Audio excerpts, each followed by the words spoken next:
Okay. Hi. Hi, everyone. I'm Cori. And I'm Kylie, and this is Lit Libations. Welcome. If you're still with us after the first episode, thank you so much. Yeah, because the first episode will inevitably be 2 hours Oh my long. gosh, yeah. It's going to be really long.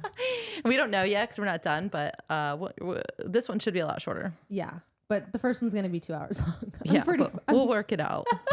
That's okay. It's worth it, though. This book is so good. Okay. Yeah. So today we're doing part 2 of A Court of Thorns and Roses. We're going under the mountain. Chapters 29 through 46. Yep, rest of the book. So much happens, you guys. It's crazy. First, let's talk about what we're drinking. Oh, yes. Okay, so here. This is the drink that you came up with, so I'll let you explain it. So this, I coined the Middengard in honor of the Middengard Wyrm that Feyre has to fight. Mm-hmm. It is 2 Cometeer coffees. Hold on.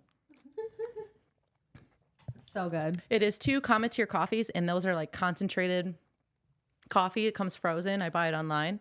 They're so good. So I made 2 of those. What would you say, like 8 ounces of chocolate milk, maybe more chocolate milk to taste? I poured with my heart. Yeah. Literally. And then 4 shots of vodka. So good. If you love coffee, you'll love it. Yeah, 4 shots. And then I made little bones out of white chocolate and pretzels. Oh yeah. And we're gonna know what that's for here in just a little bit. Yay. All right. I can start if you want. This is a short chapter. The first chapter for me was short with my notes. Sure. So essentially, Feyre's home, and we learned that like Elaine is thriving in this new situation that they have going on. Yes. They have. Oh, did we explain that they had? Oh, so they got their money back. Oh yeah. And like a lot in a long story short situation, Tamlin essentially helped them get their money back. He hooked them up. He got them the riches. It really, the stuff doesn't matter, but basically they're loaded again. And Elaine is thriving in this situation. She's like the perfect little housewife, even though she's not even a wife. Like running the household, all the servants love her, everything. But she does say that she misses her old cottage. Which is right. Because she says the house is just like so big and kind of empty. I can see that. And then we learned that Feyre was sent back with like not just her clothes and belongings from the spring court, but just like rich, like tons of jewels and riches. And her dad's counting through it. And she's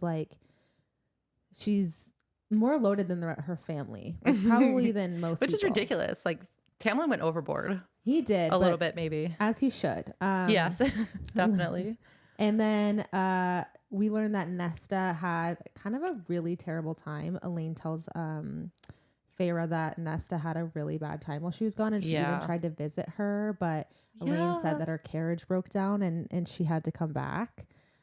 Which I just kind of like, that broke my heart a little bit. That's so sweet. Who knew of that from Nesta? Not a me. Did you see that coming? No. She kind of seemed like a twat. No, I'm sorry, a bitch. No, a bitch. No, a fucking bitch. Oh my God.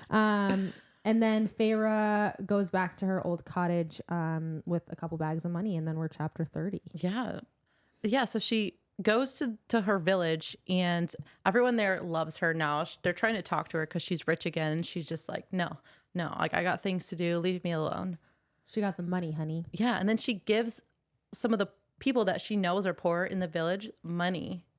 Yeah, which I thought was so sweet. Like Feyre. Because she said that. She said when they were poor, they were like, no one from the other towns ever came in and helped us. From our that had old riches or whatever. Like they never came to help any of the poor people. So it's nice that she wanted to give back a little charitable Feyre. Yeah, it's very nice. She runs into Isaac Hale. He has a new wife, and she compares him to Tamlin again. She's like, his human body. Like, of course. He's just a human. He's so ugly and gross and disgusting because he's a human. Yeah. But she doesn't feel anything for him anymore. She realizes that, and she's happy for them. Did you hear that? Like, so when she was describing Isaac Hale's wife, like she did kind of describe her nice, but she did call her like plump. Yeah. Well, maybe that just means like they're doing well and they're eating good. Yeah. Maybe fair. that's all she meant. Like, but they're not starving. Okay, let's fat shame Isaac Hale's that was wife. kind of a little rude. I didn't put that in there. So they're back at the house. They're getting ready for a ball that father is throwing in Feyre's honor. Not father throwing a ball. Wait, what is up with that? I know. That's the only thing that he can do at this point. But Nesta confronts Feyre Nesta is like, why are you here? Like, this isn't your home. She knows there's no Aunt Ripley. And then we learn that Tamlin's glamour did not work on her. That must have been a nightmare for Nesta. Yeah, and it's unheard of. Like, that doesn't happen. Glamours work on humans. Right. Which is crazy. And she explains, oh, yeah, she did go to the wall and she hired the mercenary to guide her. So the mercenary did come back. And she wasn't even that important. No, she wasn't at all. Not at all. But that's nice. Damn it. That's but so nice. She made a full circle situation. Yeah. Oh. Good for her. And then we learned that Nesta dumped her almost betrothed Thomas Mandry. And not because his father beats his mother and the sons don't do anything about it, but because she knew he wouldn't have gone to Prythian to save Feyre with her. You know, a line's a line's a line, a win's a win's a win. Yeah. I mean, good for her for figuring it out, but it shouldn't have taken all that. I'm just saying. Yeah. True. Yeah. She should have been dumped in a long time ago. That's for sure. Yeah. But Feyre tells Nesta everything. And they chat a little bit. And Nesta is saying, like, how she hates their father. She has so much resentment towards him. And she hated Feyre for being able to provide for the family when she couldn't. Mm. And she hates her father even more for not trying to save their mother. Like when the time came, and Nesta said, you would have gone to the ends of the earth for your high lord. And Feyre's like, yeah, I totally would have. She's like, yeah, I would have. That's a good idea. That's so true. Let me think on that actually for the night. No, and I think that her anger is justified. I think that her resentment towards her father is justified. It just irritates me. Yeah. That she did not have to take it out on the people that everyone else. Well, take it out on the father, but you don't need to take it out on the one person that's killing themselves, breaking their back to provide for you, to allow you to eat. She's getting up every day, chopping firewood, hunting for your food. Right. She's nasty towards her. Right. And that to me just is still, it's not quite forgivable for me. Mm-hmm. I think this is a step forward, but it still is just not quite forgivable. Okay. And she does ask Feyre to teach her how to paint. Oh, yeah. Which I thought was kind of a cute moment. Yeah. Feyre explained everything, and Nessa was just like, okay, can you teach me how to paint? Yeah. Yeah. I did love that. Was cute. Okay. So then we get to the ball, the super pretty ball put on by father. And Feyre stays close to Nesta the whole time because she just isn't really like a people person. Like, yeah, Nesta scares everyone off, and she doesn't feel like talking to anybody. Yeah, like neither of them. I don't understand why. It's like the father does not know his daughter at all, and like really neither Elaine doesn't know her sister, because I think anyone could have seen that. Like, why would Feyre have wanted this? This is so not. It's Feyre. insane. She had to obviously went through some traumas. Right. You just throw her into a giant party. Yeah, let's just celebrate. But she did put on a smile for Elaine. But she still just can't quite get over the fact that she just feels in her gut like she should be with Tamlin. Yeah. And she's like worried about Tamlin, and she's just, girl, follow your instincts. That's all I got to say. Follow your gut. Follow your gut. And then, oh God, this part, the next part, when I tell you I read this part and my jaw dropped to the floor immediately. Really? Okay. So Feyre, they talked about the Better family. So just a quick reminder, when Rhysand was, in Tamlin's home, kind of questioning, all of them about who Feyre was, he asked Feyre what her name was, and Feyre gave the name Claire Better. Mm-hmm. Okay. So fast forward, we're here. And father is like, I think I'm going to purchase the Betters' land. And Feyre's like, what happened to the Betters? You're like, why are you able to buy their house? And they were like, oh, you didn't hear? Their house was burned down, and almost everyone inside it was burned alive except Claire Better. She's missing. Feyre's blood runs absolute ice cold. It's horrible. She's like, holy shit. Rhysand did like relay the name that I gave. Him, yeah. He did tell Amarantha, and I am essentially the reason for a family's demise. It's horrible. It really, the amount of guilt, I couldn't even. And then she decides, okay, it's time for me to go get my man. Yeah. So essentially what she does is she tells her family to hire scouts, hire guards, for protection. She's telling most of this to Nesta, by the way, because like Nesta obviously didn't have the glamour, so she knows most of the situation. Yeah, she's the only one that has a grip on the situation. Right. And then she goes upstairs to like pack, and she's giving Nesta a bunch of instructions. But as she's kind of talking to Nesta, Elaine and Father kind of come out of their slumber, and they remember everything. Oh yeah, the glamour it like stops ripped off. Yeah. And then when they come back down after she packed everything, Elaine is ready with like a horse and food and stuff for her to go, well, which is very so sweet. sweet. I'm starting to like Elaine a little bit. Yeah, she's something else sometimes. But Father can't even bring himself to say goodbye. He does not show up. I couldn't. That is okay. It's crazy. And Feyre's just like that was it. It's like Father didn't show up, and that was all she had to say about it. Like not thrilled about that. And then she leaves on horseback for Prythian. And when she reaches the manor house, so it takes her like a couple days to get there. She had to like go across the wall, whatever. But when she gets there, the house is completely ransacked. Everyone is gone, and she slumps to her knees and she's like, "He's gone." It's horrible. Oh, a little too late, girlfriend. Yeah, and she's looking around the house, and her and Alice find each other, and then we find out the story. The story. Oh my gosh, I have a lot. Okay, so Amarantha took Tamlin to her court under the mountain. Under the mountain is where we're going to spend a lot of time. So let's get into Amarantha. Ugh. And this is where we learn Kylie. My queen. Did an amazing job with her predictions. Thank you so much. Oh my God, thank you. Literally, you got like one thing like was a little off and everything else was right. Oh, that there wasn't actually a blight? Is that, I was like trying to figure out what I got wrong. I think it was that there was not a blight. Yeah, like, and it was like she's the blight. Yeah, exactly. I think that might have been it. What I couldn't believe is that she literally killed 12. She's the blight. She literally killed 12 younglings. Yeah. I was like, what a bitch. Oh my God. Yeah. And that's not the worst of it, I don't think. No, it wasn't. But still, that's fucked. Amarantha is High Queen of Prythian. Is it Prythian, right? Mm-hmm. I can never remember. That's what I say. I say Prythian. Okay, Prythian. So she came as an emissary from Hybern 100 years ago. There's a lot. It's always 100 or 50 years. Right. So she made friends with all the courts and was being a good emissary. She was doing it. Ooh, they called her the never fading flower. Yeah. We should put it on a t-shirt. We should. The never fading flower. Or make a cup. I am a fading flower. That could be the name. Let's be honest. I do fade. Oh, no. That could be the name of our merch shop. Yeah. Never fading flower. I love that. So she lived for 50 years bouncing around the courts. She didn't join any of them.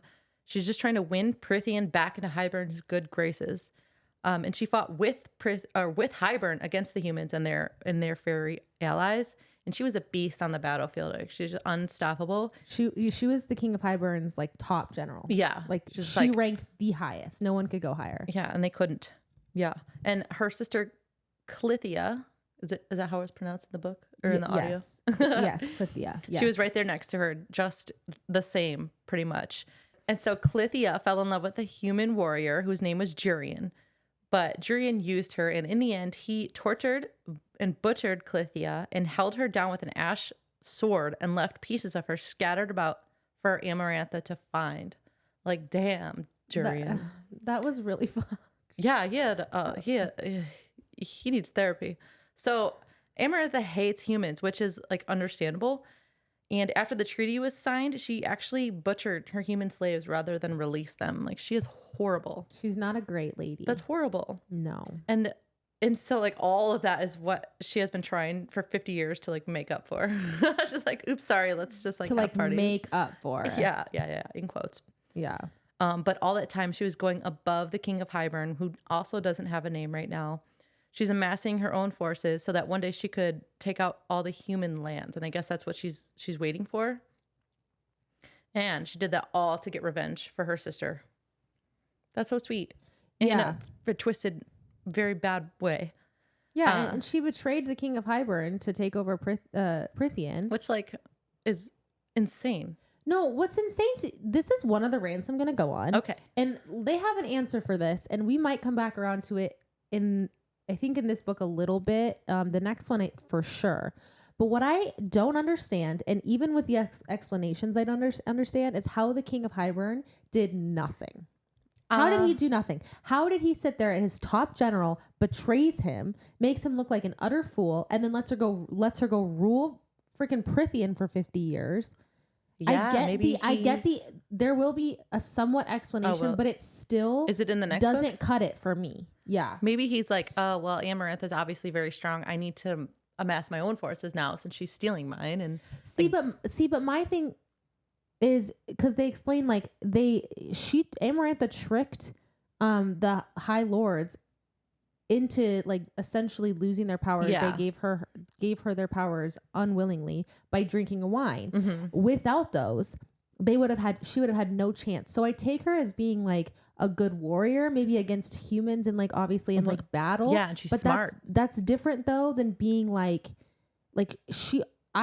my opinion, I guess from what I'm reading, the King of Hybern is like very powerful. Like they seem afraid of the King of Hybern. He seems to have been leading the forces against the humans during the war. Yeah. So it's like, I get she's the top general, but like she couldn't even defeat one of the High Lords. Hybern, what are you doing? Yeah, where is he at? Sorry, that's a little rant, but it was like, I'm like, this seems insubordinate to me. Yeah, it is. And it would seem like an embarrassment to the king, and it would seem like something that he would need to write immediately. Yeah, he needs so that he wouldn't lose true. Respect from his subjects. I would like to hear an explanation for that as well. Yeah. So, like Kylie said, that she invited everyone. Sorry. That's okay. To a ball and drugged all the High Lords' wines and like just stole their power like that. It's magic. I don't know how I don't know how. With the spell. She had a spell on the wine. Okay. Magic. Yeah.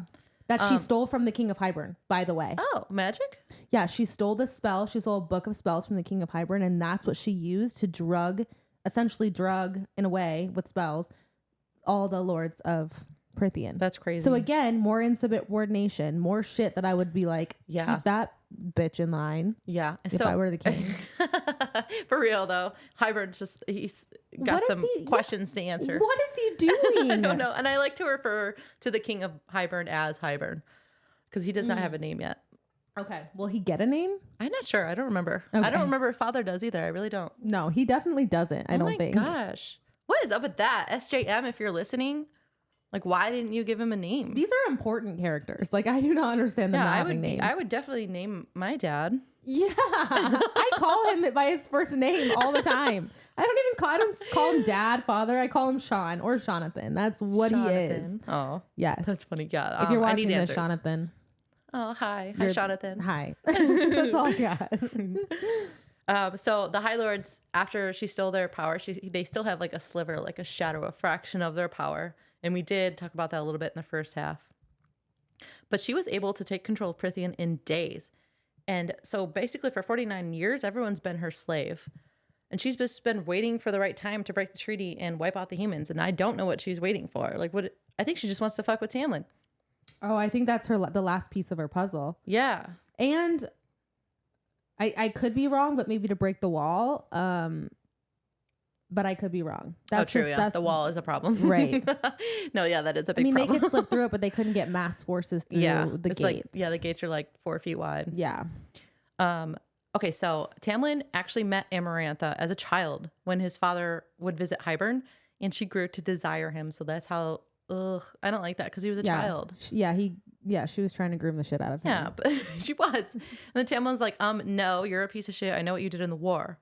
And Tamlin, this is how Lucien lost his eye. Tamlin sent Lucien to Amarantha to try and make peace with her, and she refused. And so Lucien was like, go back to the shithole you crawled out of.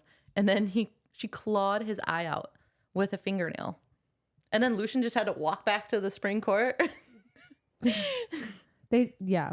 Well. And then Amarantha throws another party to make up for that blunder. She's like, I'm so sorry about that eyeball. Just please come and dance. Like, it'll be fine. It'll be a masquerade. Yeah, it was a masquerade. So Lucien didn't have to like display his scars. And also to honor Tamlin's shape-shifting ability, I guess. Right. A double. It's a good cover. A double doozy. It's a great cover. I mean, she's nothing if not smart for like up until later on in this book. Yeah, and it was for the entire spring court. Amarantha made a move on Tamlin again, and he refused again. And he said, I'd sooner marry a human, which really like slapped her in the face. And he threw sister's situation with Jurian in her face as well. And Amarantha did not take that well. Tamlin should have not done that. He should have not done that. He should have been a lot more cool than that. Yeah. But yeah. yeah. So Amarantha likes to play games, and she's like, okay, go marry a human girl and you can break the curse. Not only a human, but one that hates fairies. And she has to kill one. And it has to be unprovoked attack. So the stipulations are wild. And I'm not surprised that Tamlin was like giving up hope like the entire first half of this book. Well, Like, yeah, because she said to, I don't know, do you have the part where he sent out? yeah. Okay, go ahead. Sorry. Okay. So Andros was a willing sacrifice, and he had 49 years to do this, and the masks would make it hard for a vain human to fall for him, blah, blah, blah, blah. And they also couldn't talk about it. So like everything, all the loopholes you're like in the first half of this book, they're being filled in right now. But he still did try for 2 years with no luck, and he broke and he stopped. And then 40 years ago, 3 courts rebelled against Amarantha, and she executed 3 of them and most of the families for the rebellion.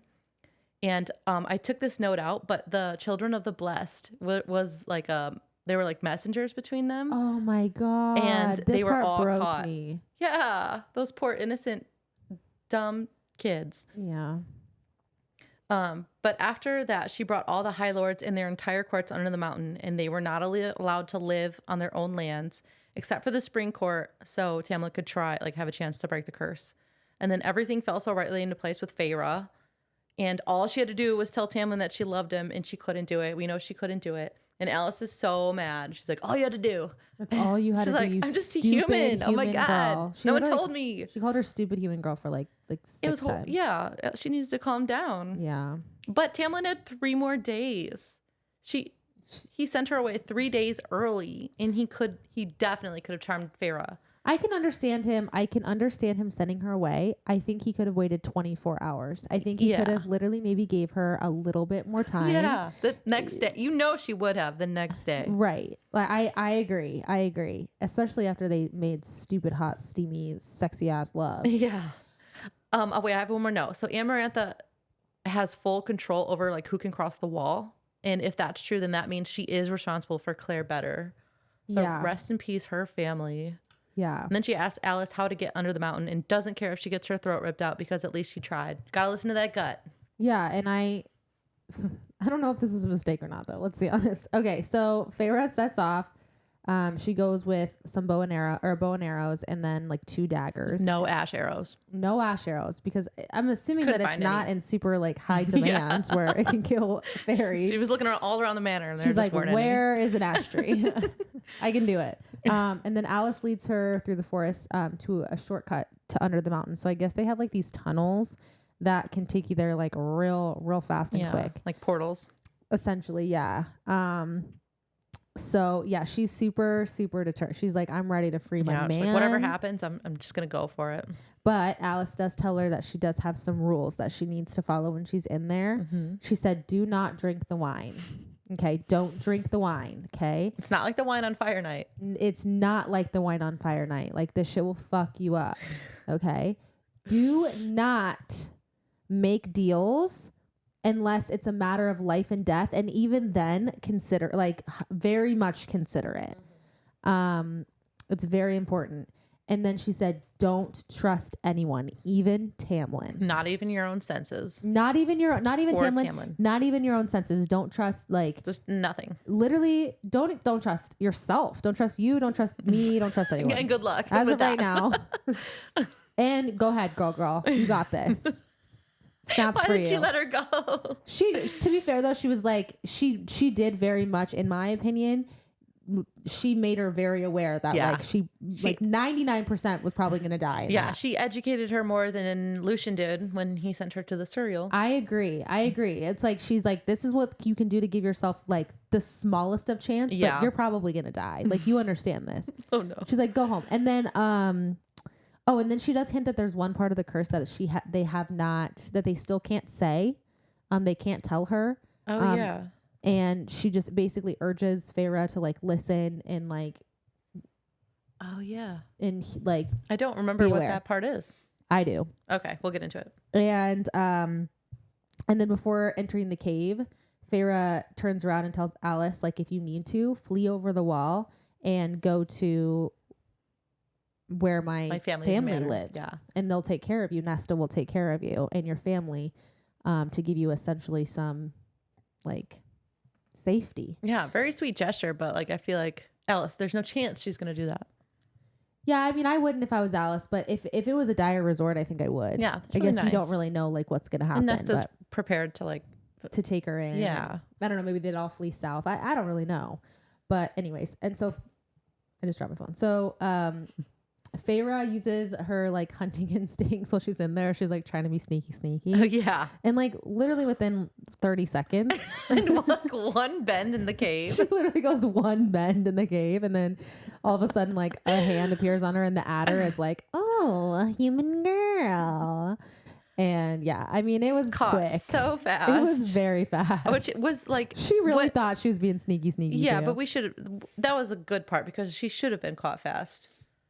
There's no way she could have snuck in there. No, I don't disagree. chance. But it was literally within 30 seconds. It was really funny. It was so fast. Do you know how Feyre can tell the difference between high fae and like other fae, lesser fae? Yeah, I thought it was because like high fae look like humans just with pointed ears, and like regular fae look like a bunch like the colorful skin. Yeah. Oh, okay. That's what I thought. Oh, because she seems so educated. She does seem really educated. Well, she seems to know a lot that's incorrect, but she does know that difference. You know what I mean? Yeah. But, but I do think she did explain that. That like makes sense. I think she explained. Correct me if I'm wrong. Yeah, in the comments, email us. But I thought she did say that they looked like humans, just like with the pointed ears. I missed that. Good call. Okay, so the adder casually walks her to Amarantha's throne and throws her down. And Amarantha is described as lovely, but not devastatingly beautiful, which I kind of like. It kind of it humanizes her. She's just like, but she says it almost makes it more eerie. Like, it almost makes it more terrifying. Like, oh, I thought she would be like just unstoppable, and then she's just like looks kind of normal. Yeah. And next to her is Tamlin, and he has absolutely zero reaction to seeing her. Amarantha also doesn't care. Like, she doesn't care about Feyre. She's like, who the fuck is this? Like, it doesn't matter to me. Until Feyre claims Tamlin. She's like, I'm here to claim my love, Tamlin. And then she's like, oh, okay. She's like, oh, you're the bitch. Yeah. Okay. Oh, wasn't this one right over here, Claire Better, strung up against the wall? Strung up, burned, lashed, just like her corpse is just oh my like, gosh. Poor girl, man. She's dead as a doorknob. Yeah. Yeah. And it clicks to Amarantha that Tamlin lied to her about it. And pour one out for Claire, everyone. She did not deserve this. It was just the first name off of Feyre's lips. And yeah, she's on display behind them in the chamber. She was snatched from her home, her house, and her family burned down. And she was questioned and tortured to death. R.I.P. Claire. R.I.P. And maybe this makes me a fucking awful person. Uh-oh. But I'm doing the same thing as Feyre. I'm giving the first name off my head. And yeah, it's just like it's like, I'm sorry, I hate to say this. Maybe this makes me horrible. But I would rather save my family than die. And like kind of. Yeah, I mean, it's just an unfortunate coincidence. I don't think she would have done anything different if she had known. Maybe given a name of someone she hated. Right. I think a lot of people like backs to the wall would probably make that decision. I don't think they'd sacrifice their whole family. I think it's different when you say, okay, I'll sacrifice myself, but then you start talking about people that like are completely innocent, like that you love in your blood. Like, yeah. Yeah, it's tough. Yeah. And she does carry that with her for a long time. We see that Amarantha has like a finger bone around her neck and a ring that has an eyeball in it. And we learned that Jurian is in there. Like, his consciousness is like connected to those items, and he can see out of his eyeball. That's horrible. It is. It's like, have you ever seen Black Mirror? Yeah, with the bear. Yeah. Yeah, I know. Wait, the bear. Where they like put the lady in like the husband's head, but then like he puts her in a bear. Mm-hmm. There's a lot of episodes that do this, and it's so scary. Yeah, that would be terrifying. And then Feyre has a watery bowel moment. Oh, drink. Oh yeah. We don't have a lot of muscle counts of this, if I'm honest, because like most of this is like death. So yeah, she's not just enough time to look at their muscles. Yeah, we have to give it for the watery bowels in this. Yeah. Okay. And Tamlin is so unbothered by Feyre's presence. So she thinks he's like glamored or like he lost his memory. She's just like, hello. Like, are you surprised to see me? Do you know me? Surprise, surprise. But Amarantha is bored in general and offers Feyre a bargain. And we remember what Alice said like 5 minutes ago, right? Don't make bargains with anybody. But she tells Feyre all you have to do is complete 3 tasks that will prove your love, and Tamlin is yours. And without missing a beat, Feyre's like, okay, I also want his curse broken, and I want his court to be freed forever. And then she also says that I'll give you a way out.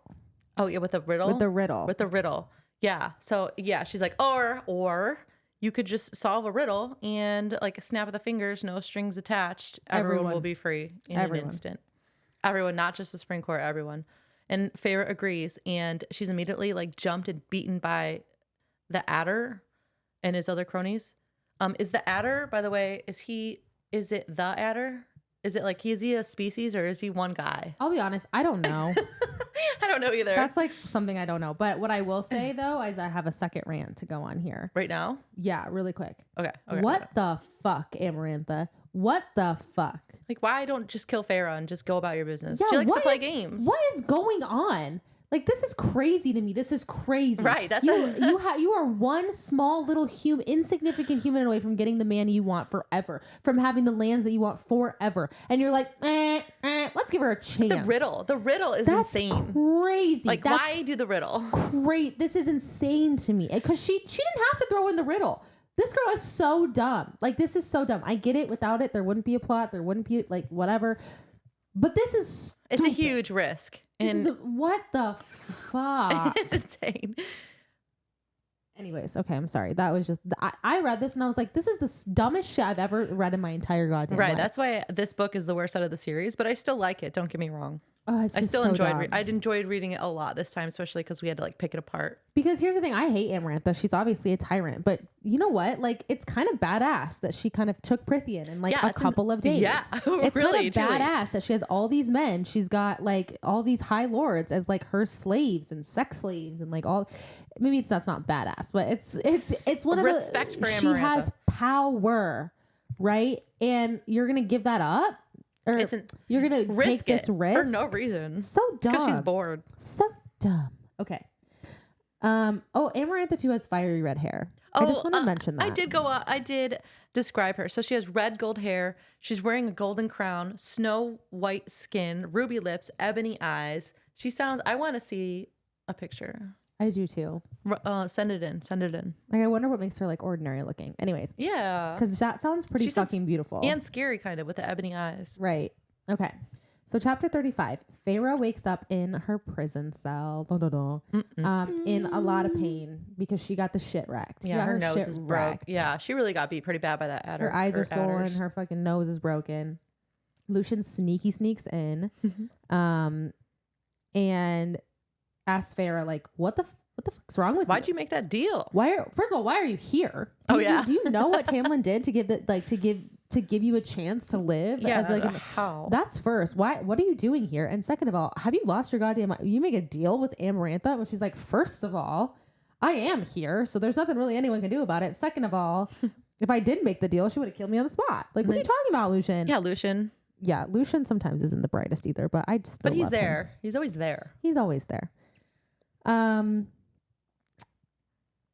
Feyre insists that she had to see Tamlin and she had to tell him that she loved him. She had to at least try to tell Tamlin. Yeah, she followed her gut. How can you?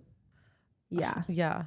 And so Lucian like sets her broken nose and heals her enough to where it's like people aren't like, oh, you got obvious help, but like to where there's no major. She's gonna be able to sleep. Damage. Yeah. Yeah.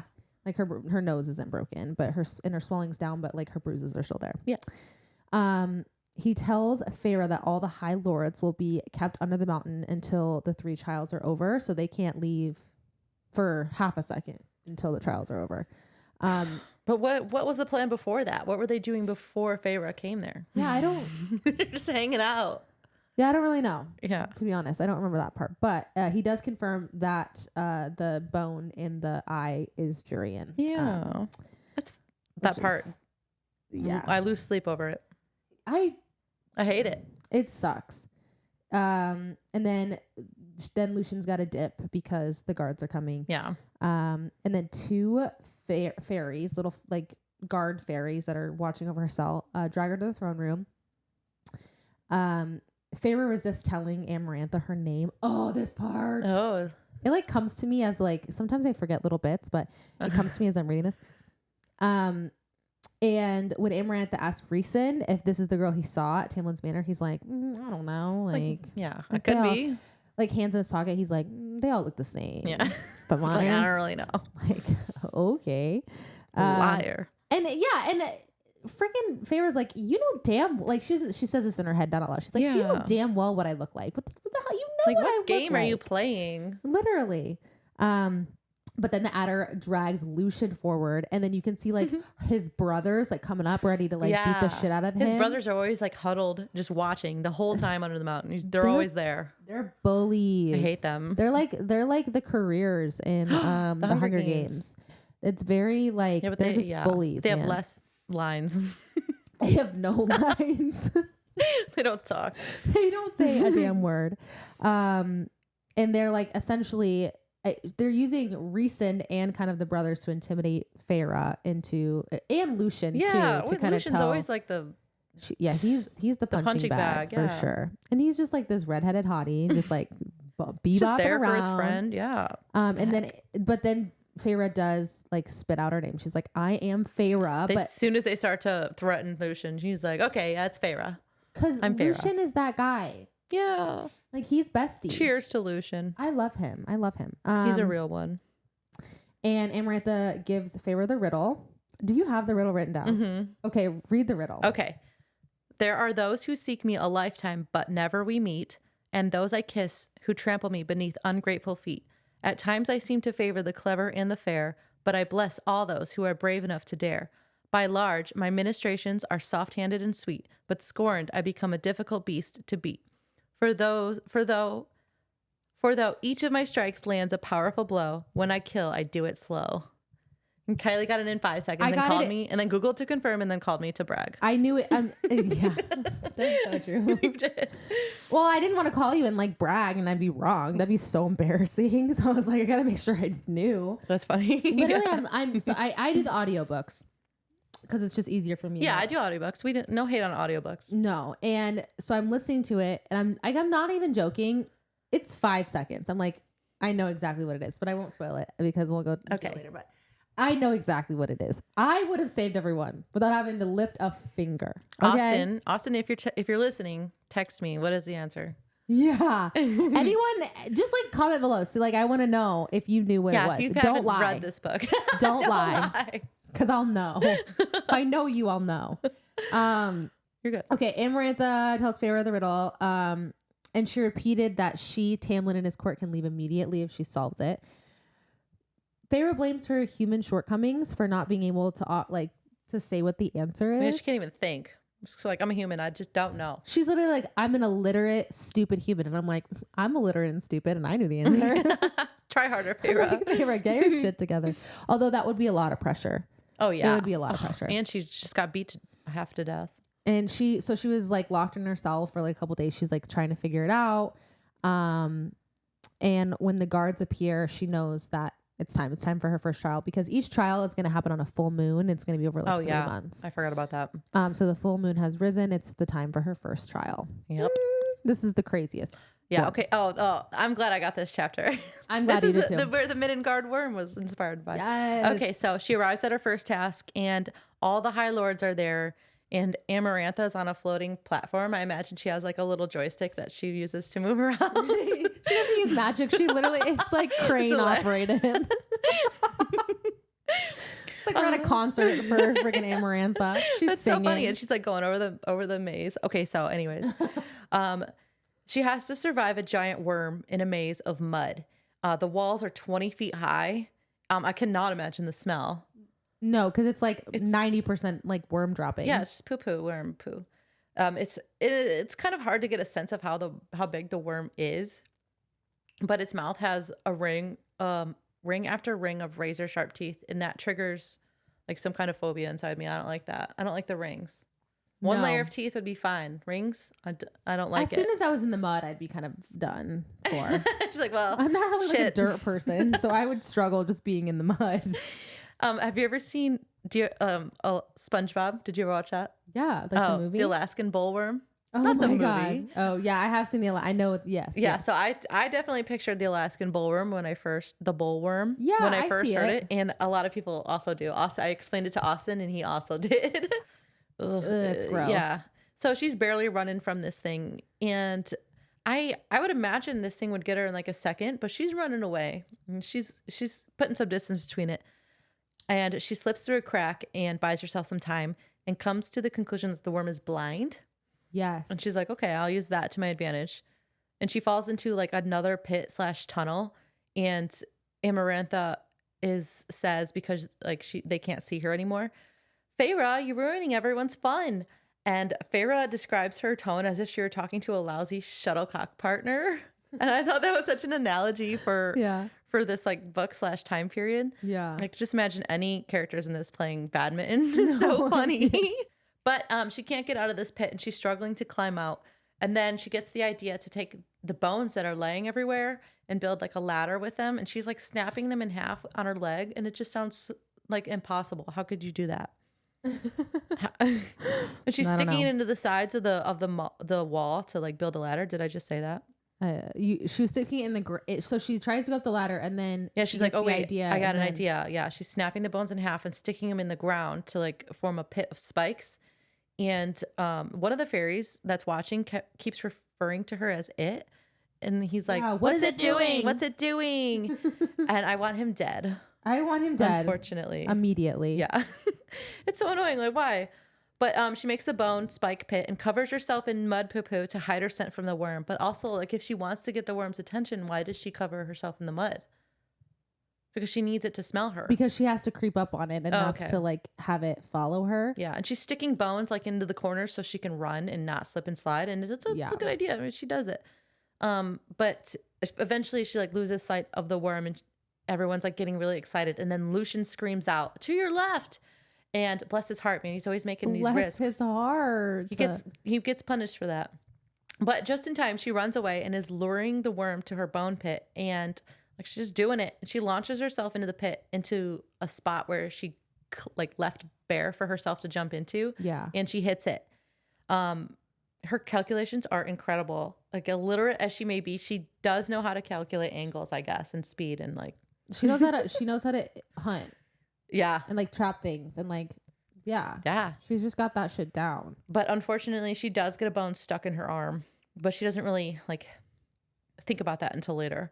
Yeah. The worm follows her into the pit and impales itself on the bones, and it dies. And then she crawls out. She survived. She hurls a bone that she like carried with her out of the pit right at Amarantha, Katniss style. Another Hunger Games reference. And she missed, of course, but splattered mud on her dress. But Amarantha's only reaction was to like look at the books to see who had lost money because they were betting. Oh. And she's like, only one person bet on you. And that was the end of the chapter. She just sent her away. She sends her away, but then she calls Rhysand to her. Oh, yeah. So for me, that kind of makes me feel like Rhysand was the one that bet on her. Which is like, what are you doing, Rhysand? We don't know what game he's playing. Yeah, but I already love it. Mm-hmm. As soon as she said, I see the hottest man I've ever seen in my life, I was already team Rhysand. Oh, really? Yeah. Even after this, like reading all this? Right now, I'm still team Rhysand. Oh my God. Okay. Yeah. Especially in this next chapter, I'm team Rhysand. I'm sorry, I'd fall for him in 5 seconds. I'm telling you right now, I'm getting as many bodies in this world if I was Feyre as I can. The fact that she only has one is sickening. It's sickening. Feyre. Well, yeah, she started with High Lord, so how can you even go down from there? There's a lot of High Lords. Right. She can go around she and around almost does. if she really wants to. God. Anyways. Okay, so she is back in her cell. She's alone. She's like, holy shit. She did realize when she walked out that one of the bones had, got her in the arm, and it's like bad. It's like bleeding really bad. It's not stopping. It's not clotting. And she's freaking out because she's like, she's got a fever. She's like, is this a sign of infection? Like, oh my God, like this is bad. It's been days. Yeah. No one's come to see her. She's still caked in mud shit. Oh yeah. So infection, like it's horrible. It's really good. Bad. It's not good. It's bad. And then Rhys, of course, Mr. Rhysand, pops in and like a black shimmery like apparition. Yeah, almost. like shadows. Yeah, and Feyre's like, ugh, ugh. Yeah. She's like, ugh. Which is not what my reaction would have been. I'm sorry. That's I so don't funny care. because the first time I read it, I was like, okay, like Reese, get out of here. Like, where's Tamlin? Up until like the second book. It's crazy. Really? Yeah. I don't know. I like Reese. like, There's just something about him. Rereading it, like I saw all the signs. Yeah. I don't know. Anyway, so he appears and he's like, he tells her that he bet on her to win the first challenge. He's like, you made me a lot of money. He admitted it. That's where I love him. I'm like, you're sexy to me. Anyways, like, ooh, another High Lord betting on me. What is in her water? Like what does she look like? I need to have at least 4 drawings of her because I got to figure this out. Okay, 4.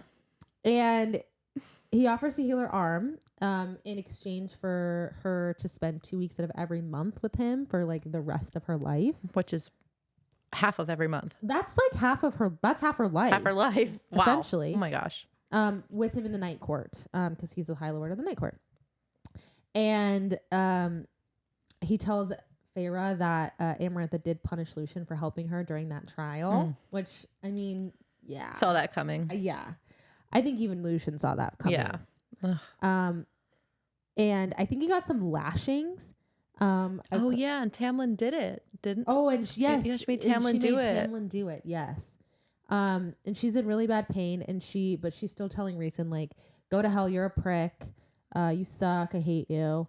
Mm-hmm. Essentially, like get out of here. And just before Reason leaves, she's like, "Oh shit! Like I am dying." Wait, there was one moment he,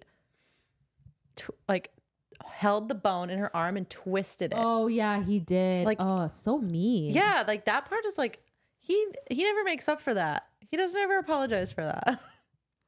No, I still just felt unnecessary, but it was just a way of her to agree, I guess. I think, yeah, it was a way for her, like him to be like, you need to get out of your own goddamn head and like let me help you. Yeah, you're dying. You're literally dying. And so right before he leaves, he like almost apparates out there. She was like, wait, actually.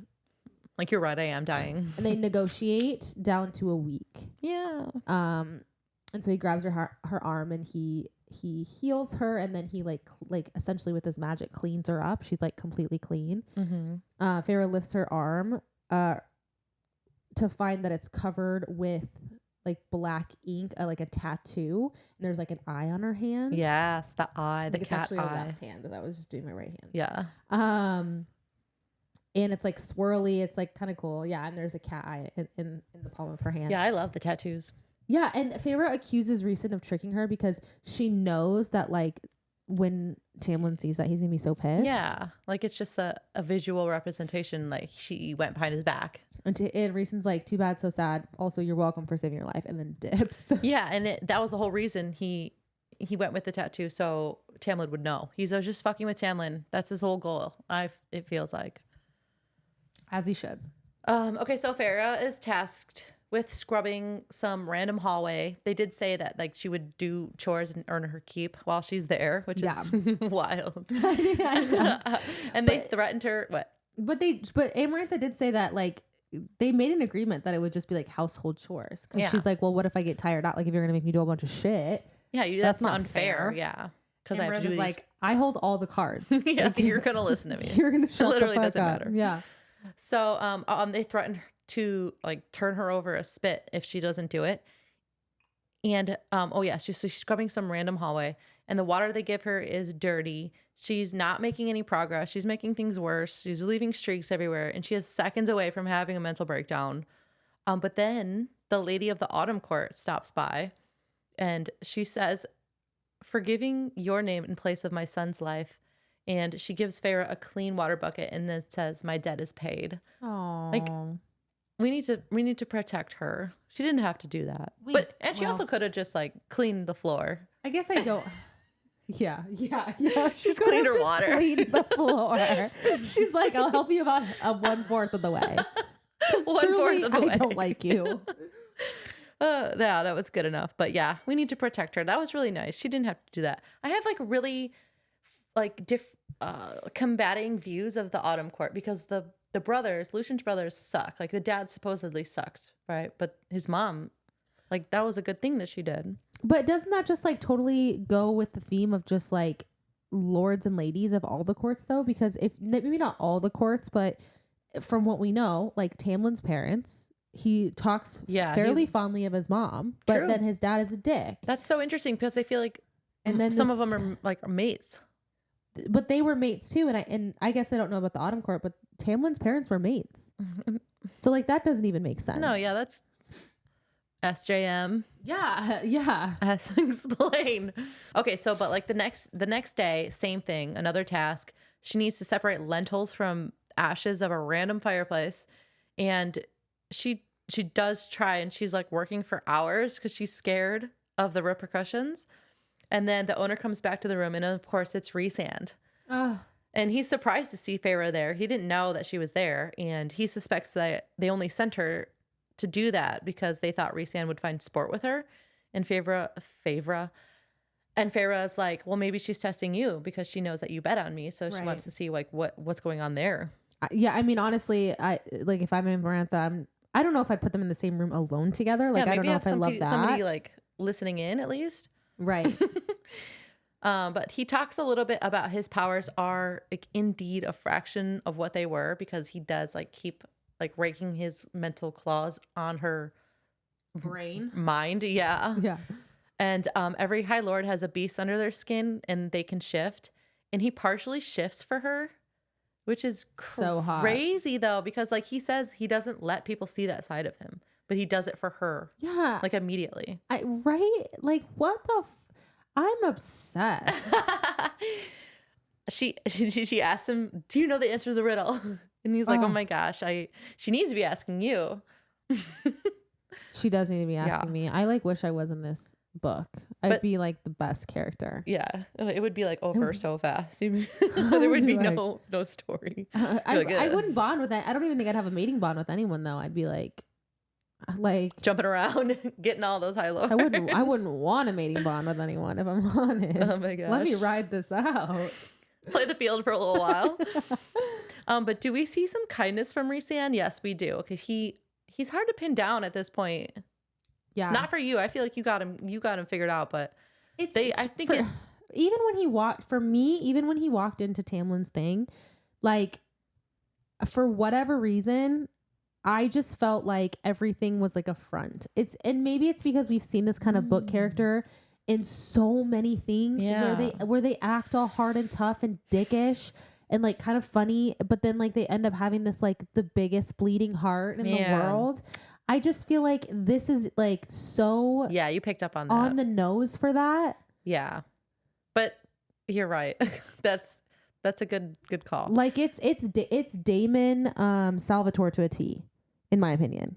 And is that from Vampire Diaries. Okay, I did read that whole series, but I don't remember a single thing about it. Okay, I'm like more so referencing the show. That's okay. I did read the books, but it was so long ago. Yeah, it was a long time ago. Okay, so anyways, getting back into it. Rhys is being nice. He snaps his fingers and Feyre is again clean. The ashes are gone. The floor is clean. The fireplace is spotless. And the cronies that come together, I imagine it's two adders. I really don't know. Rhysand tells them, no more household chores, no more tasks. Stay out of her cell. Don't touch her. And if you do, gut yourselves with your own dagger and tell the others. And he said it was a gift for Feyre having the balls to ask for help with the riddle. Chapter 39. Okay. So Feyre is alone in her cell. She doesn't have a chore. She doesn't have a visitor. She's just sitting there just like by herself. It's been like 4 days. And she's like thinking on the riddle, and she's also like looking at the eye on the palm of her hand, and it's like being weird. Like, I don't know if it's being weird yet, actually, but it does get weird in a little bit. Yeah. And after 4 days, Rhysand, I feel it's weird calling him Rhysand. I want to just call him Rhys. That's too intimate for where we're at. I feel like for me, it's never too intimate. I'm just kidding. Okay. Sorry. Okay. Rhysand sends two Fey women to get Feyre and like wash her up, put like really pretty like makeup on her and body paint and dress her in like the smallest. Yes. Like it's not even that it's small. It's like drapes Iconic. of fabric like here showing like practically her whole boob, Yeah, just barely minus covering her them, nipple, and then like with the brooch that comes in the middle and it like hangs in like down her. It's so risque. Okay, this is the only time I actually put fan art in my notes. Like I want to see that. Like somebody draw it. I actually saw, I think, a picture of it on Google. Did you? Well, I don't want Google. I want you to draw it. I do want to see a fan art though. But I want to see a new one. Like, I don't ever want to wear it. I will never have the confidence, but like good on Feyre. I mean, she didn't really have a choice. She didn't have a choice, but okay, that's fair. And anyway, so Rhysand shows up and he takes her to like a celebration, which they just partying down there. They seem to have like every single night. Yeah, they're just partying. What else is there to do? Yeah, and he explains that the flimsy dress and the body paint will allow like him to know if anyone touches her. Yeah, and he touched her. Like swiped a finger through the paint and it came back. Yeah. So he could touch her and it's fine, but someone else does, it'll be smeared. It'll be bad. Even though that's not very consistent, and I'll explain why. And I did catch that as well. Yeah. So in the throne room, Rhysand tells Amarantha that he and Feyre had made a deal right in front of Tamlin. Tamlin doesn't react. He's like stone cold. But Feyre sees that his white knuckled grip on the arms of the throne. So like he does, I guess, have some, but still not enough of a reaction in my opinion. And then Rhysand offers Feyre wine, which if we remember back previously, that was one of Alice's rules. Like no She's wine. like, no. Alice said no. And then he's like, drink the wine. He's like, if you don't drink, we have a fucking deal. Yeah. Drink the wine. And she's like, okay, you got me. Yeah. But she does remember Alice's advice. She does refuse, but then she does have to give in. Yeah. And she just like wakes up the next morning and like doesn't remember a thing. Completely blacks out immediately. And like is throwing up the whole day. It's so bad. And like she is, this is where it's not consistent because she has smears all like around her waist. And it was all Rhysand. So I don't know. Maybe he just has the ability to smear it or not smear it. Yeah, like if he wants. Yeah, he wants people to know that he's touching her. Which sense. This actually, I'll be honest, like this is where I was like kind of not a fan of him for like a bit. Yeah. I don't know. He could be doing it just to keep her out of her cell. To keep in, he's like drugging her with wine so she doesn't have to like remember it. Yeah, but it's fucked up. I understand it, but he's drugging her. It's and touching her, like, violating her, and having her dance in front of the whole in between his legs. Okay, so Lucian comes in. Sorry, I forgot to put that. But Lucian comes in. This is how we know all this is happening. Comes in, and Feyre thanks Lucian for helping her during their first task and apologizes that he was punished for it, and he tells her that that's why he didn't come to visit her sooner, and he's like. And he tells her that Tamlin's not reacting because he doesn't want to like let Amarantha know what bothers him the most and what doesn't. Yeah. Like, to kind of give some sort of... Just give nothing away. Yeah. Yeah. Keep the cards close to the chest. And he does then Lucian does tell Feyre that she's dancing in Rhysand's lap and like he's touching her like on her waist and... all of that, and it's like in front of everyone, and it's like sexy dancing, and it's really bad. And Lucian is kind of like, why did you make this deal? And she's like, I didn't have a choice. Mad. She's like, I was literally dying. And she threw it in his face like, I didn't know if you were coming. You hesitated. Yeah. When I was being attacked by the Naga, like I didn't know. And he's like, after everything that we've been through since then, like you really think that I wouldn't come, but he didn't though. Yeah, he literally did it. She would have died. She would have died. Yeah, for sure. So I get both sides, but at the same time, I'm like, oh. Anyways, so and that kind of nightly stuff happens for like almost every single day. Yeah. And every day she just sleeps off the effects. And I just wanted to point out that like her paint is always smeared. She like checks it every morning when she wakes up, and it's like always on her hips or her arms. Yeah. And never anything else. So he's not like taking it further, and we know that by the paint. Yeah, and then Rhysand like tells her that he enjoys like using her to taunt Tamlin. And then Feyre's like, why did you save my life? And he doesn't say anything, which is kind of sad. Yeah. his character is confusing at this time. Yeah.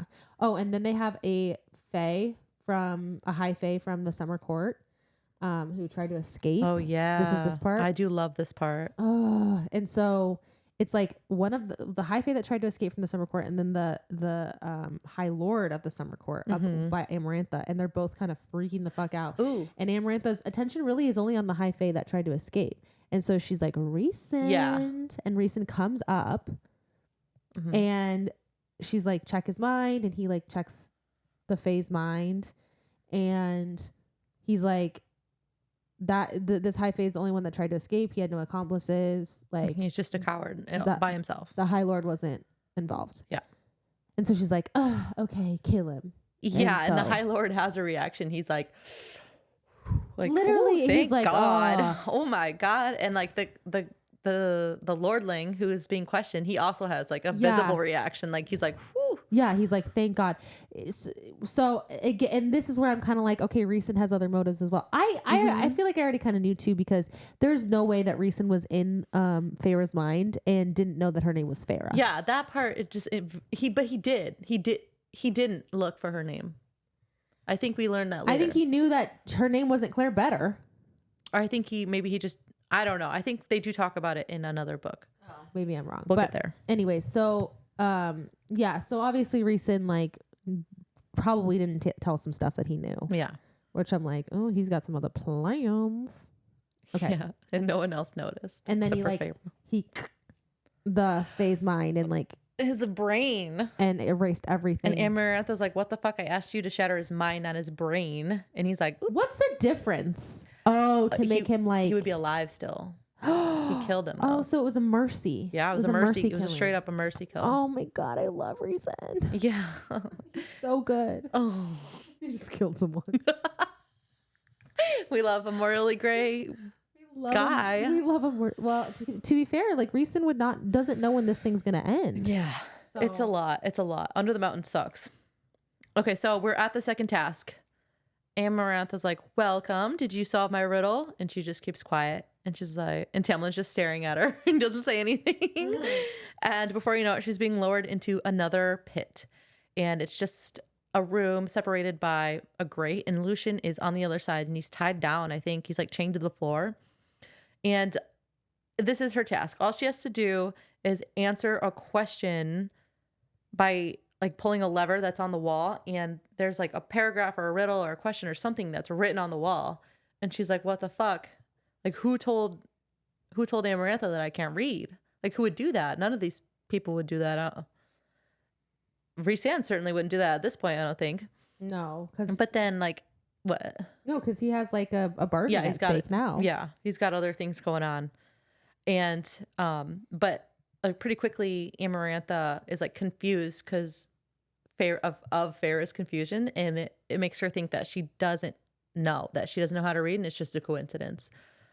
Which is what a fun coincidence. What a coincidence. Tamlin's kicking himself for not trying harder to. And she's probably kicking herself because she literally resided to like teach herself how to read for like 2 days, and she gave up. Yeah, and she was just painting for weeks and weeks and weeks at the spring court before she was sent back. Right. Come on, Feyre, work on yourself. And Tamlin, yeah. like they could have done it in those weeks to teach her. Yeah.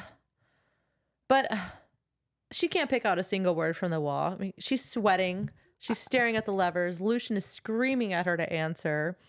She keeps imagining the spikes going through her body. She's like, I'm about to die. They're only like 5 feet above her head, and she's trying to figure out which number feels better because there's no way she's going to solve it with any other way. And she goes for the number 2, and she gets a jolt of pain in her hand. And she looks at her left hand. Yeah, and she looks at the eye on her palm, and the eye on the tattoo like narrows, like he's watching. And she thinks she's hallucinating, so she tried to pull the second lever again. She's so dumb sometimes. She just went for it again. I think that's so funny. Then she tried the first lever, and there's pain again. And then she reaches for the third, and there's no pain. And she glances up at Rhys, And he's looking at her, but he like seems bored. And so she's like, testing him. How Amarantha didn't notice this and was like, that's fucking so weird. Look at her. Like she's really contemplating those answers. Yeah. Why is she like doing this like weird thing with her body after she like one of the all the answers? Like why is she funny. like, like was 2 of the 3 answers?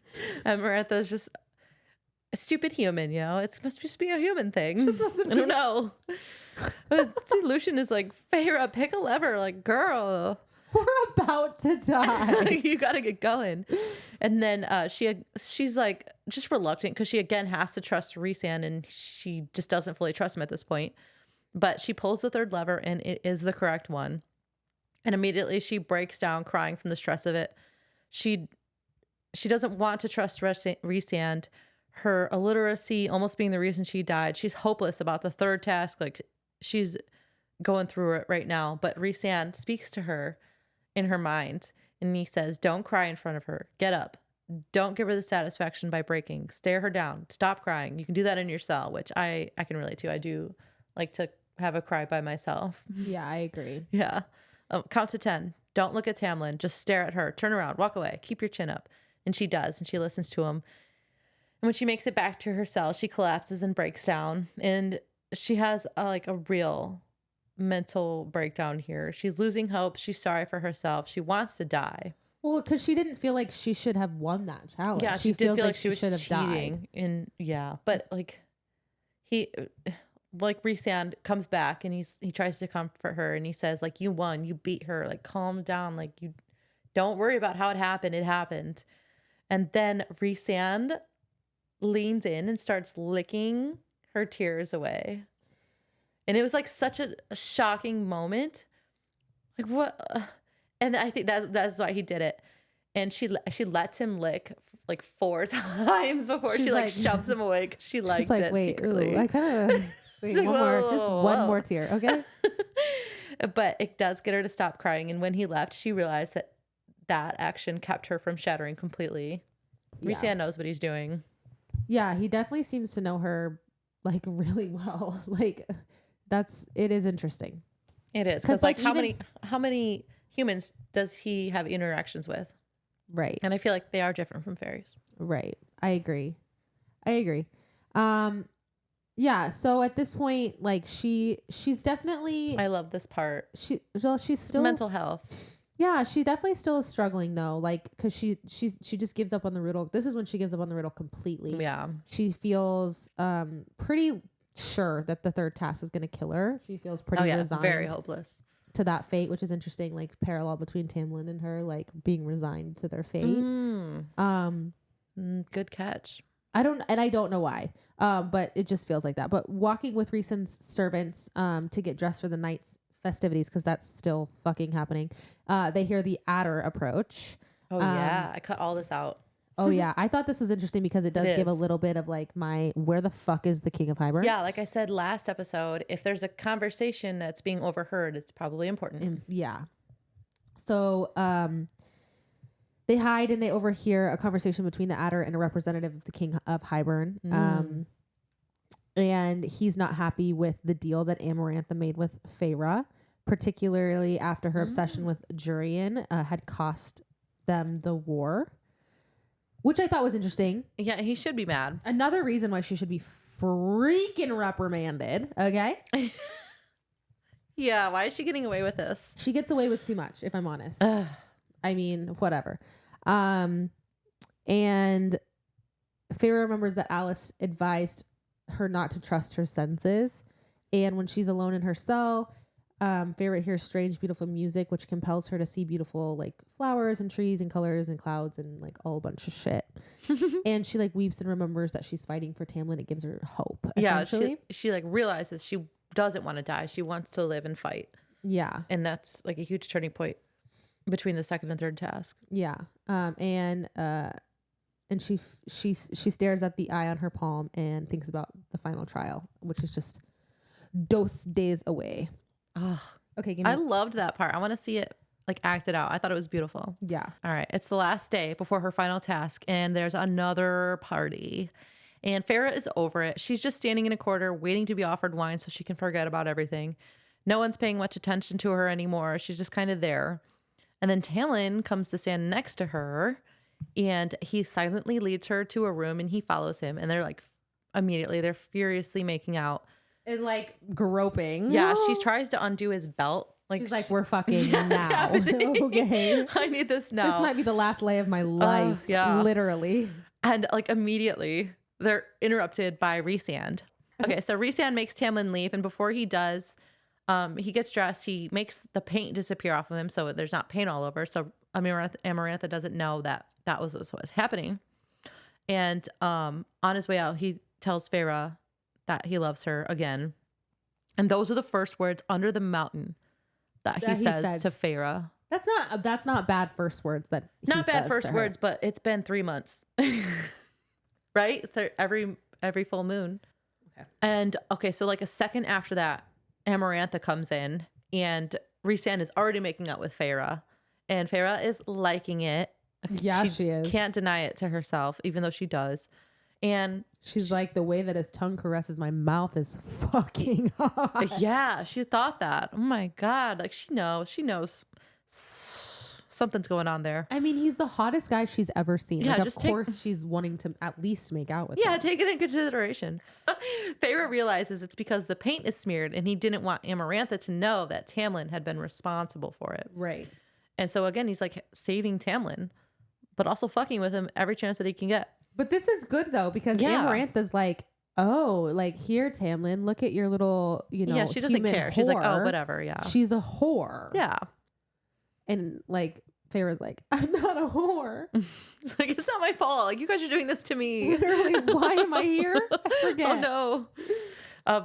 But as is it later, Rhys comes by her cell again, and he basically says that he's like enraging Tamlin so that when the time comes, he'll be so mad he'll splatter Amarantha against the walls. And he's like just like riling him up for when he's able to do that. Yeah. And he also says Amarantha chose him like as her whore. They do have like a lengthy conversation that I cut down.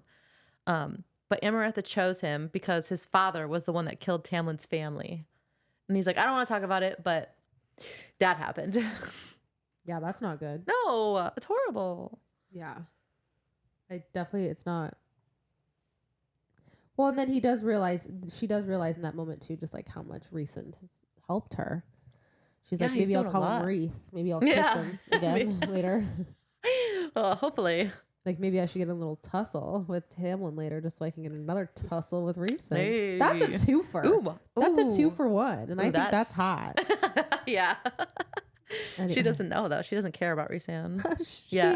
She does in her heart of hearts. I feel it in my bones. Yeah, there's we're back. This is if as you can see, this is a different day that we're recording here. We had a little hiccup, a little mishap.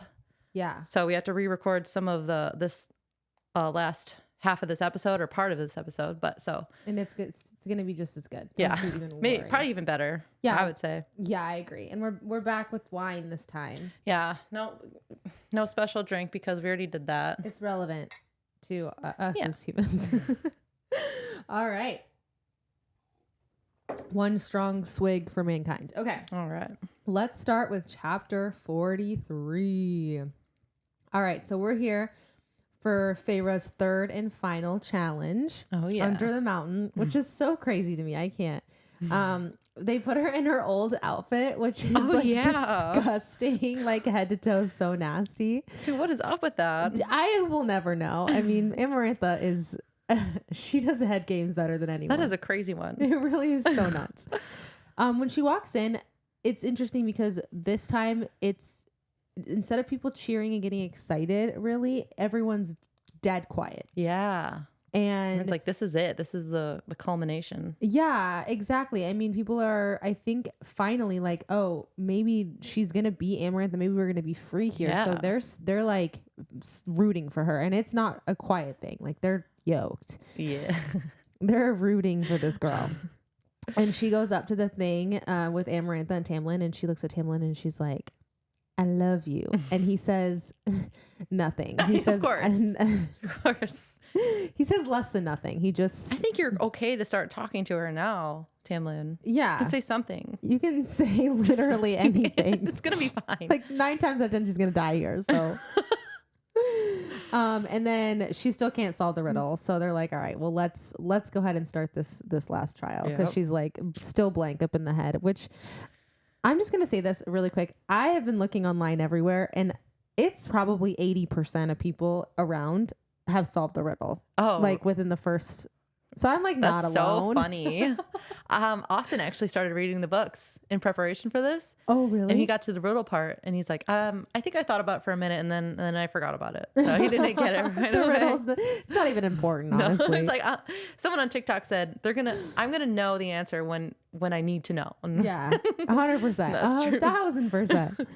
And so they bring in 3 hooded fairies, and they put them on their knees in front of Feyre, and then like 3 servants come in with ash daggers on pillows. And Amarantha's like, this should be easy for you, you fairy killing bitch. Stab them, each of them in the heart. Good luck. You don't even have to think about it.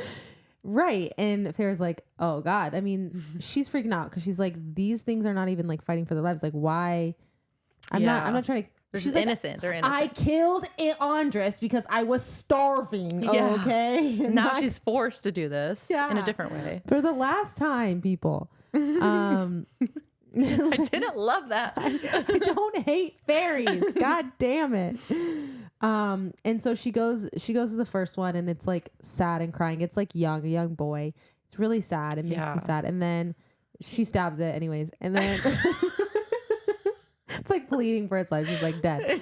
And then she goes to the second one, and it's a woman, a little older, and this one's like telling the prayer, the same prayer that Tamlin was telling the fairy on the table. Like the last rite, which was a really sweet moment. It was basically giving Feyre like the okay. Yeah, like, the permission to do what you got to do, girly. Yeah, 86 me. It's all right. Like I'm a sacrifice. I know what this is. Yeah.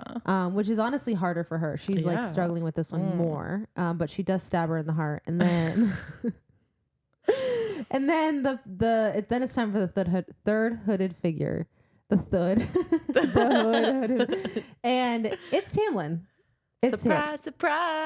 Yeah, it's Tammy Boy Central. She's like, oh shit. She's like about to throw up. She throws up all the time, like watery bowels. And she looks over to the thing where Amarantha and other Tamlin were, and it was the Adder in disguise. Of course, it's the Adder. What a good disguise. Yeah, he did good, and all he had to do was sit there and stare. So it was like a really easy role for him. Yeah, he doesn't love her. So. Oh my gosh. And then, so she's like, oh my God. She's having a panic attack. She's like, fuck. But she's like, wait a minute. Wait just a damn minute. I know damn well Amarantha doesn't just do something. Like, she's been pining over this man for centuries. Like, she's not just going to kill him. So she's like going back through her head. She's like, okay, there's got to be something. Going back through conversations. And she remembers 2 conversations. One where Tamlin and Lucien are talking in the dining room, and then one where the Adder is talking to Lucien and Tamlin in the garden. And there was the same phrase that both the Adder and Lucien had used in those situations, where Tamlin had a heart of stone. Yeah, and I would have never picked up on that. Not as Feyre. No, I would have solved the riddle, but I would have been out like real quick. I wouldn't have had to. You wouldn't have had to do this qualm, okay? No, but she's like, oh, okay, his heart's stone. So she turns around and then she stabs him in the heart, and it hits like a hard thing, and the dagger's like broken tip, but he's alive, kind of. So. Yeah, he doesn't die. But then Amarantha is like so mad. She didn't think Feyre was going to do that, right? She's immediately like, no, I don't have to free them now. Like everyone, because that was a deal. Yeah. She's like, the when of it all was never discussed for the trials. It was only the riddle that had that power. And it's chaos in here. People are not happy. People are throwing fits. Yeah, they're like yelling. They're like, what in the fuck? As they should. Yeah. And then Amarantha starts like immediately torturing Feyre, telling her to admit she never loved Tamlin. Rhysand is screaming her name. And he even tries to attack Amarantha twice, but she like easily defeats him, poor guy. And then Tamlin's like crawling to her begging because he's like bleeding a little bit from he's like still half open. But here's my thing. Fight for her, my guy. How far did it have gone in? No, he's fine. But he's crawling, he's bagging Amarantha. Yeah, like what a little bitch. I'm sorry, ick. Ick.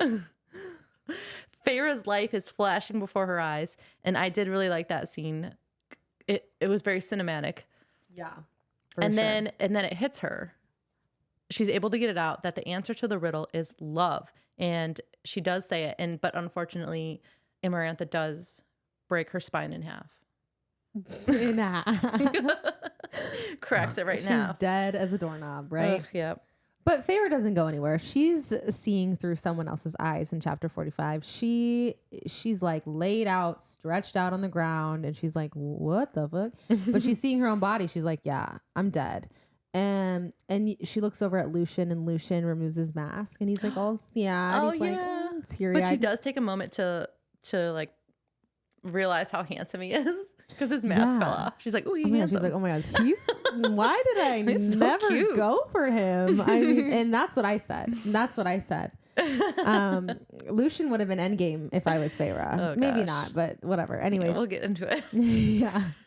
And then Tamlin's like pissed. He snarls at Amarantha and he blasts her with a golden light and pounces on her like on the wall. Oh my gosh. And the Adder and the guards and stuff are trying to, save her and whatever, but all the fairies like jump in and try and stop them. Yeah. And then Lucien tosses Tamlin his sword. This is so cinematic to me. Oh yeah. He tosses Tamlin his sword.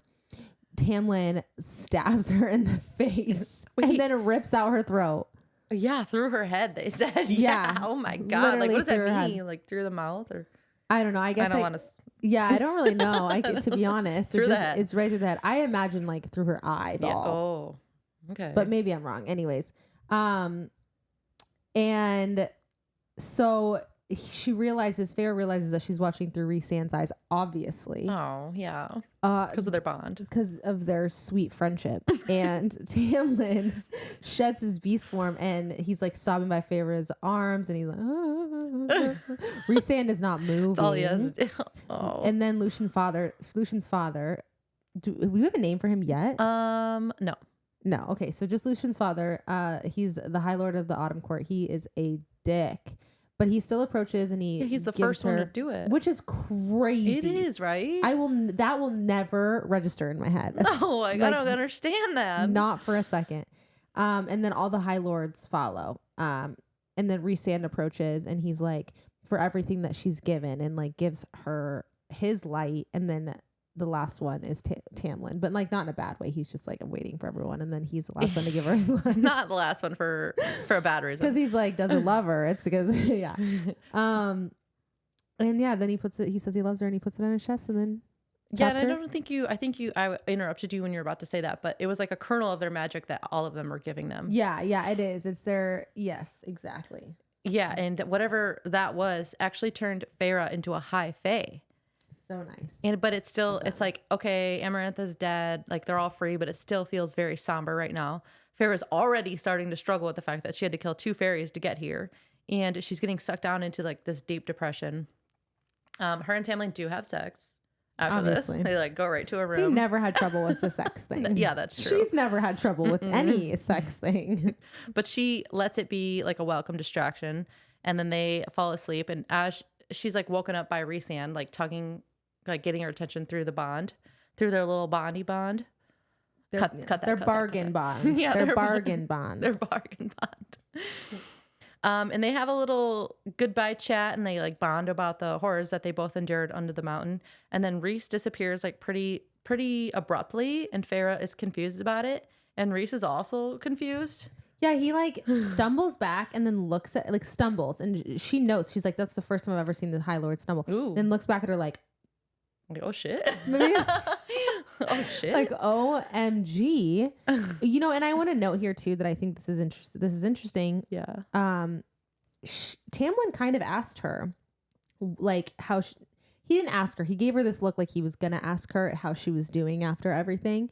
And she's like, not now. Like later. We'll talk about it later. And then they bang. And that's fair. Right. But then when she's up on the thing with Rhysand, she immediately is like, that's so true. Spilling her guts. Yeah. So I was like, interesting. Yeah. After that, they finally leave. I feel like because Tamlin felt responsible probably because like the whole spring court was under there. So he made sure everyone was getting out, and then they like crumbled all the entrances. They blocked all the entrances with rock. Which is crazy to me as well because that's a sacred mountain. Why are they doing that? Well, they can dig it out if they need it to be sacred again. That's fair. I don't know the truth. I don't know. I'm like, they do have magic. I guess they could figure it out, but I just thought that was interesting. Like, yeah, that is interesting. Because that's supposed to be a sacred mountain. Yeah. Feyre says there's a small part of her that understands Amarantha, and I love a villain we can relate to. Yeah. Just like a teeny tiny little bit. They walk through the cave, shortcut to the spring court. We see Alice and her boys together again and safe, like, I don't know, playing in the rose garden. They're just like chasing each other around. Yeah. They watch the sunset. Lucian calls them to dinner and they go home, and that's the end. Okay, I'm actually going to go back to the relating to Amarantha thing because I'm just thinking about this now. I don't still relate to Amarantha. Here's my thing. I understand that her sister was killed by Jurian, and fuck Jurian. Yeah. For now. But but at the same time, she was still a shit person before that. Yeah. Yeah. I mean, she was working with Hybern. So she was the highest general of Hybern, and she was like on the bad side of the war. Yeah, she always hated humans. The only reason Jurian did what he did is to get into her head so he could like kill her for humans' freedom. Yeah, the only way I can relate to her is like as far as wanting revenge for somebody. Yeah, I do relate to that for sure. Yeah. But I don't think that's her. I don't think that's her utmost. Maybe it is now, but it's only part of it. It's only going to be 60% because she's always had that driving factor to have slaves. Yeah, and to like be kind of a dick. Not a good person, right? So I don't know. I think she was born evil. Maybe it was like where she was born, but that bitch was born evil. I wonder who her parents are. I actually kind of do too. That's actually. I never go into that. But the other thing I'm always gonna wonder, and I don't know if I said this before, who are Hybern's kids? I don't know anything about Hybern. Do we have his name? No. Hybern is a country and a person. Right. The king. Yeah. What does he have kid? Like that's interesting. I'd love to know that. That is interesting. Anyways, I was gonna say Amarantha doesn't have parents. We don't even get the names of the parents in this. Well, okay. Let's be honest. If we don't even get Feyre's dad's name ever. No, ever. What is then up with we're that? not getting. Spoiler alert. We are 1000% not getting Amarantha's even acknowledgement of their. There's no way. She just came from the ground. She emerged from hell. That's where she came from. She is a spawn of Satan. Okay. Anyways. Sorry. Okay. Quote of the week. My quote of the week was the end where Rhysand was like, oh my God, I'm actually forgetting. Oh yeah, yours was a really sweet one. It was like, be grateful for your heart, Feyre, for your human heart, Feyre, and pity those who don't feel anything. I'm impressed that you remembered. I know. I'm a genius. I have to have everything written down. Mine was, I don't like my belongings tampered with. When Rhysand said that to Feyre, I went a different direction. I think it's there are a lot of like it's interesting because there wasn't a lot of like sentimental quotes. If I was gonna pick something else, it probably would have been something dirty as hell. Yeah, I went with my gut, or just like, or it's like, what's it doing? No. Okay, all right. Who would you be? If I was someone in this cinematic universe, whole book. And I've said this, and I will say it again. I would be the servant of Claire Better that was stuck in the house. Burned in the house. On fire. Oh, no. R.I.P. Oh, no. At least she doesn't have to go through any of the trials and tribulations ever. Yeah, she might be a lucky one in this whole thing. Right. Mine was Claire Better, unfortunately. You're a servant. I'm just her. Wrong place, wrong time. Honestly, though, it would be worse to be Claire Better, if I'm honest. Yeah, she was like tortured. Straight tortured for days. Ugh. So that's what? No, because there's a spoiler, but I'm not going to say it. No, it's okay. Yeah. Okay, so who is your favorite character in the whole book? My favorite character in the whole book is Alice. Why Alice? Because Alice is that bitch. She helped her throughout the entire book, and I stand by that. And and I have said this, I'll say it again. Every character has something that's likable about them and something that's not. Yeah. And Alice, in my opinion, does not have anything that's not likable as of this moment. Okay. I mean, she's a little annoyed at everything all the time. but that's okay. No, yeah, but if I were her, I'd be fucking annoyed at everything too. Ugh. I mean, it's kind of crazy. I like Alice just for giving Feyre that tip about the cereal. I agree. Yeah. Mine is the bog for sure. There's something about the bog, man. We just had a bond. Okay, here's my thing. So I'm reading the audiobooks. I was going to say this before. Is it bog or bogey? Do they say bogey? They say bogey. They say like bog that. in the first one. They say bogey in the next 4 audiobooks. And I'm like, I hate that. Bogey is not okay. I hate bogey. It doesn't sound scary. It doesn't sound it's not terrifying.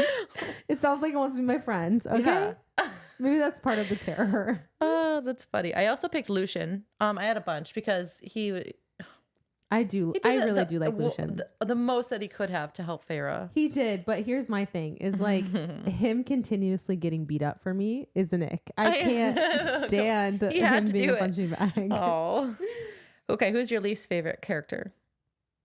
I would say the Adder. Yeah, the Adder fucking sucks. I really hate the Adder. He's so annoying, cartoony. Yeah, he is. Mine was the fairy that kept referring to Feyre as it. What is that? What's it doing? What's it doing? Oh no, I said it was the Autumn Court brothers. No, but it is still the Adder. But the Autumn Court brothers are. They were annoying in this book because they're supposed to be like feared. Like represent like, oh, I should be afraid of them, but they're just like huddled in the corner, like sniggering the whole time. Literally, they don't even say anything. They don't even have any speaking lines. They don't have lines. Where are their lines? I'm gonna tell you what. I will say though, Amarantha is gonna be up there close because I just cannot imagine fumbling the bag that hard. It pisses me off. Oh my god, she could have just done nothing. She could have killed Feyre and just had her way. Literally, she fumbled that bag harder than I've ever seen in my life. Thank God. Thank God, but like, girly, what are you doing? What the fuck? All right, star rating 1 to 5. We forgot that the first time. For me is probably a 3. It needs more sex. Oh, that was the reason that it's 3. No, it's not. But no, it's definitely not. Okay, but it's a 3. Okay. What were you gonna rate it before you read A Court of Mist and Fury? I really like the book. I think it's a good first book. And I think this series does something interesting where it does get better as you read it. Yeah, which definitely. Honestly, like that doesn't happen a lot. Yeah. And even the rereads are good too, because you go back and catch things. Right. So I still probably would have had it at a 3. The only reason is because like you can just tell even before reading the other ones that there's so much that needs to be said and needs to be done. Unsaid, and right. And I like the way they set it up, but I still think it just, I needed a little bit more. I respect that. Okay. I have 4 stars written down, but I don't like that. I swear to God, it was going to be 5 stars before I read the other books. Really? Yeah. Because I love the ending so much. I was just so captivated. Maybe it was just like my state of mind, like where I was in my life at that moment. I don't know. But now my official rating is 3.5. Yeah, well, maybe for me, it's the ending is interesting. Maybe it's the ending for me because of Amarantha fumbling the bag. I mean, that ending is to me is so silly. Like I can't even imagine any villain anywhere in the world, real, fake, animated. I don't care. I just don't see anyone taking that road. It's insane. That's crazy. But we're not fairies, so we don't know. That's fair, but that's still why it's kind of a 3 because I just don't feel it would even be realistic in a fake world. That's funny. I didn't think about anything like that when the first time I read it, and I am judging based on the first time that I read it. Yeah, that's very fair. That's very fair. Okay, fan cast. I don't have any. So this is Kylie's segment. So I got Rhysand as Thomas Doherty, who was in he was in the reboot of Gossip Girl, The Invitation. I've not seen these things. Sexy scary vampire on Netflix. Look it up. It's pretty good. Okay. Even my mom liked it. Well, my mom likes a lot. She likes a lot of movies. Hi, Kylie's mom. Okay. Hello, mother. Hello. I don't call her like by her first name, but her given name. Tamlin for me. I have said this. Ewan Mitchell from he actually was in the recent Saltburn. He was in the very beginning. Shit. He was the nerd in the very beginning. Oh shit. Yeah, and he's also in House of the Dragon. He is Tamlin to me through and through. I seriously could not even imagine another Tamlin at this point. Like everything, Let me see. After even reading his whole thing, imagine with long hair. I can see it. Oh, wait, yeah. actually, you don't even imagine Oh, wait. him. Oh, yeah. He has long I hair. can see that. That's Tamlin through and through. Cool. I think Tom Blythe from the new Hunger Games movie, and I'm not even going to try and say the rest of it. I think he would be good at a character, and I don't know what character, to be honest. He just needs to be in there somewhere. I just feel like he'd be great in it. Okay. He has dynamic. He's got all of it. And then my favorite would be Emily Carey from House of the Dragon. She plays young Alicent, and I just feel like you put some like highlights in her hair, make it a little bit lighter, and she's Feyre through and through. And then my your Amarantha, is Sophie Turner is her name. I was gonna say Sansa. Sophie Sansa. Turner. She plays Sansa in I Game of think Thrones. she would do great. She would do wonderful. Yeah, I've never seen her either in like a role where she plays like a fucking Bad bitch. Yeah. So do you think because Feyre describes Amarantha as like lovely but not like devastatingly beautiful? See, that is tough for me because I do kind of think that Sophie Turner is devastatingly beautiful. Yeah, I think she's very beautiful. I would never call her just lovely. But they could tone down like the makeup. I could kind of see it like, yeah, because Feyre is supposed to be like otherworldly beautiful. Yeah. And like, I don't think there's a person on the world in the, okay, it's not true. There's people in the world that are otherworldly beautiful, but like most people aren't. So it's not, you feel like you tone down the makeup a little bit, maybe give a couple. To make her less. Just slightly less. She could still do it. She's got the range. Yeah. No, I think so too. She'd be great. All right. I think we're done. That's it. Yeah. Awesome. Next week, we're doing the first half of A Court of Mist and Fury through chapter 37. Which it gets spicy. If you didn't like this book, just keep going. Keep going. Just keep going. Really, it gets even better. If you did like this book, it gets better. Thank somehow. God, it's gonna get better. It really is. But thank you guys so much for listening. Yes, we did it. Episode 2. Episode 2. If you have any questions, concerns, or comments, or anything you want to tell us, if we pronounce something wrong, if you think bogey is the correct way to say it, it's not. Let us know. Here, I'll respectfully disagree, but you can send in your comment.